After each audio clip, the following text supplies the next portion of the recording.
Hello, welcome to my first of hopefully many pregnancy vlogs, because I am currently 4.5 weeks pregnant.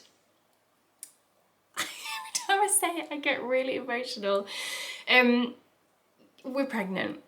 We are currently having a baby and we are being so gentle with our hearts at the moment because it is still so early on, and obviously miscarriage is a risk throughout all of pregnancy, but especially in the first trimester.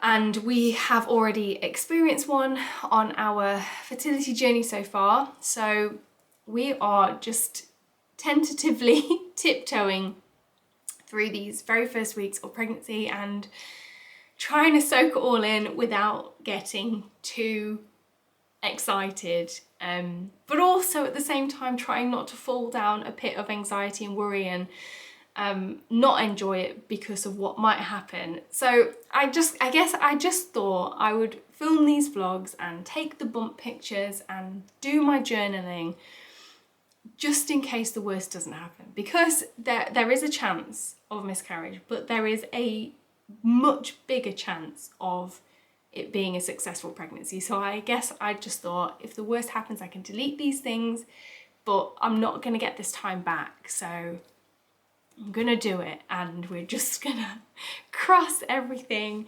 that it happens. Oh, I really want it to happen. We're so excited, but gently excited. So I don't really have any symptoms to report so far. My boobs are a little bit sore now, like just my nipples actually, and I've had a couple of low-level bouts of nausea, but nothing serious at all. So because I don't really have any symptoms to talk about yet, I kind of thought I would just use this video to talk about our journey so far and talk about how we got to this stage. Well, not technically how we got to this stage, because hopefully you know how that happens by now, but just I guess talk about our journey. So we have been very lucky in regards to the fact that this is our 3rd month trying to conceive, and we actually got pregnant on our very first try, which was a shock. Let me tell you, we were so shocked, I guess because we're just both very level-headed, sensible people. We love the science behind these things. We know the facts. And on average, it takes around about a year for people to conceive. So I guess we just sort of settled ourselves in for it taking a little while. So we were unbelievably happy, but very surprised when it happened first month. But unfortunately, obviously, that pregnancy didn't work out and we ended up having an early miscarriage, which was hard. It was really difficult to go through. I think the main thing for us was just the roller coaster of emotions. You go from not being pregnant to being pregnant, surprise, like literally like that. You're just 1 minute you're not pregnant, the next minute you are, because you don't know until obviously you see that test. And it's like, whoa, actually no, you're pregnant, this is happening. To very quickly then actually no, not being pregnant again. And you just kind of have to go and ride that emotional roller coaster. And also for me, because I'm obviously the one carrying the child, I had the physical roller coaster of emotions as well. Like the hormone roller coaster as well, which was really difficult and knocked me for 6 actually. So it was really difficult to go through, especially because I'd actually had symptoms that time. So my boobs were taking over the world. You know when I came off the pill and they just blew up? It was like that again. They were so painful and huge, and I was feeling sick from about midday onwards.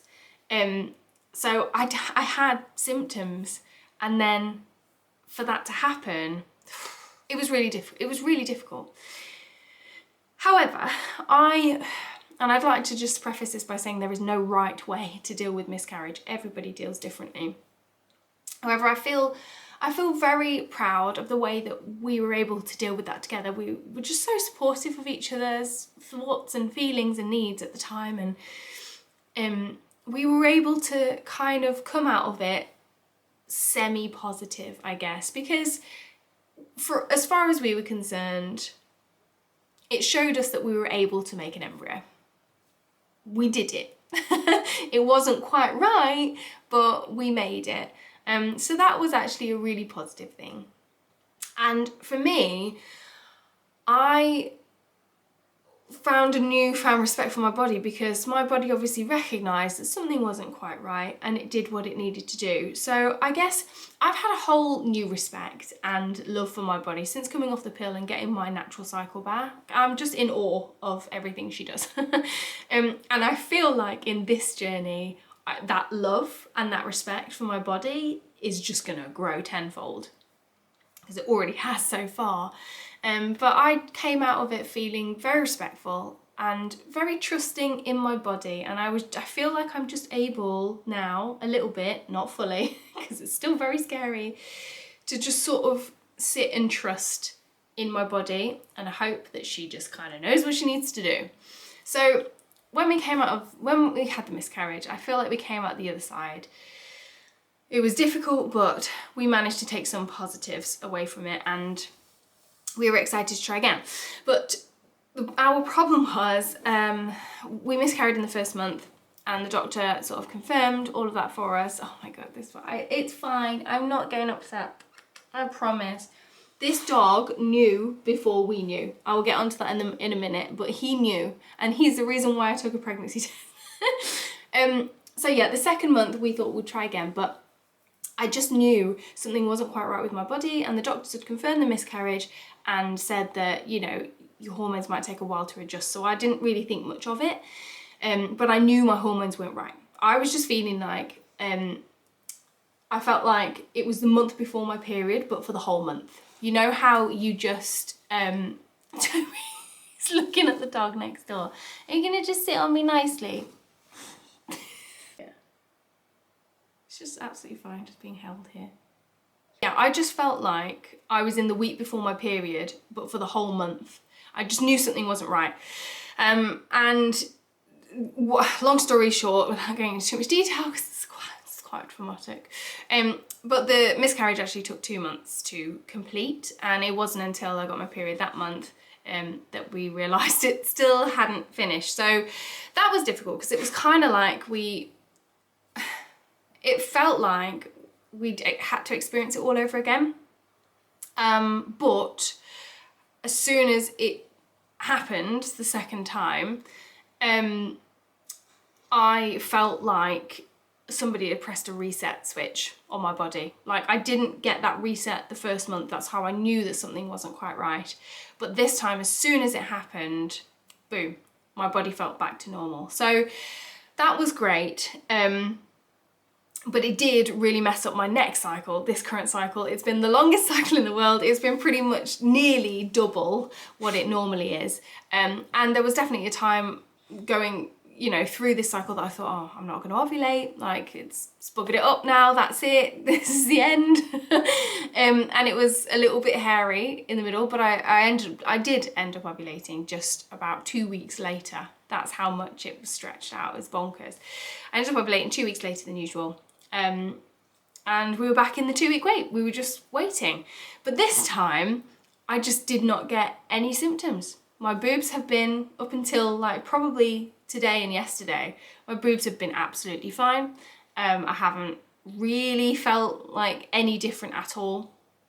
The only difference was Toby has just been all over me. Like, normally the week before my period, he must be able to smell the hormone change, and he just doesn't want to sit with me at all.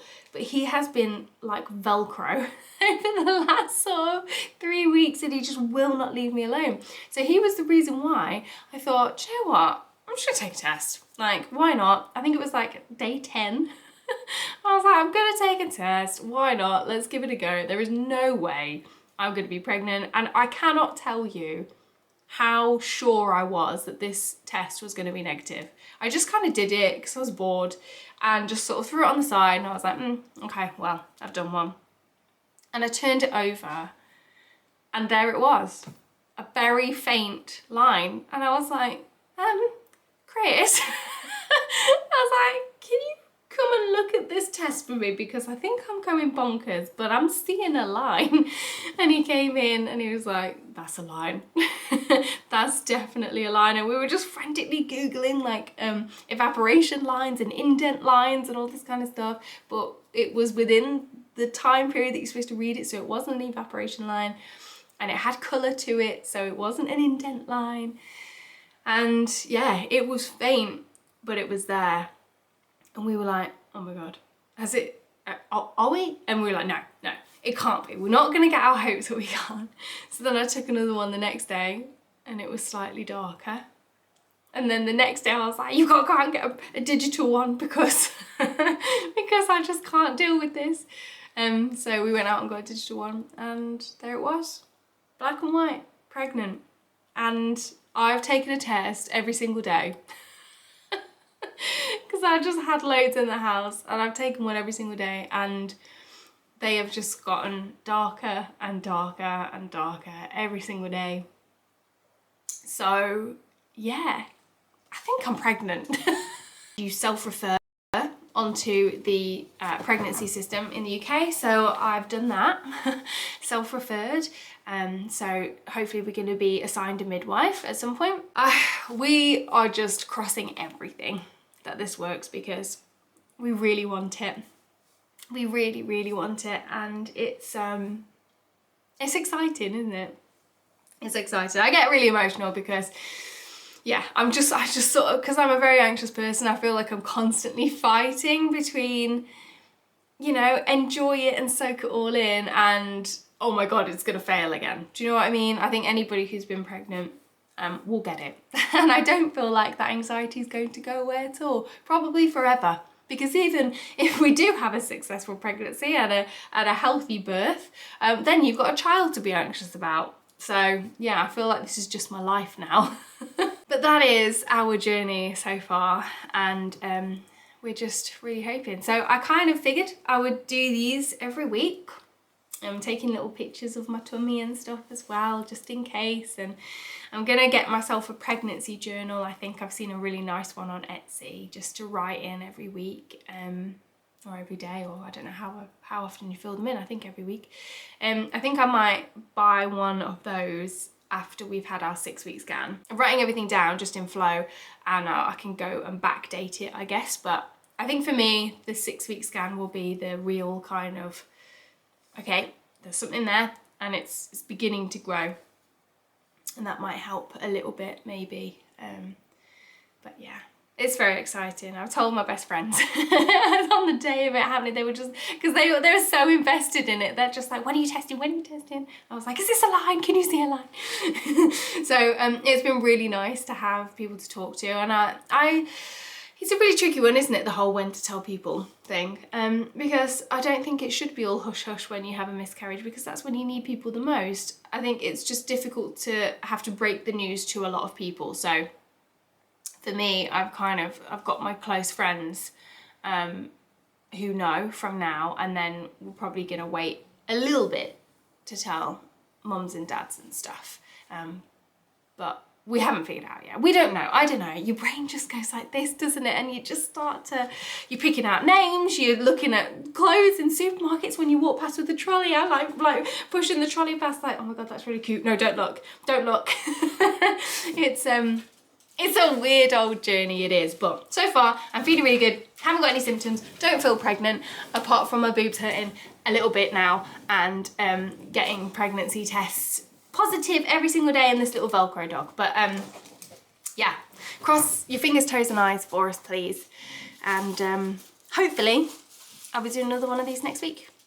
Okay, thanks for listening to my rambles. Bye.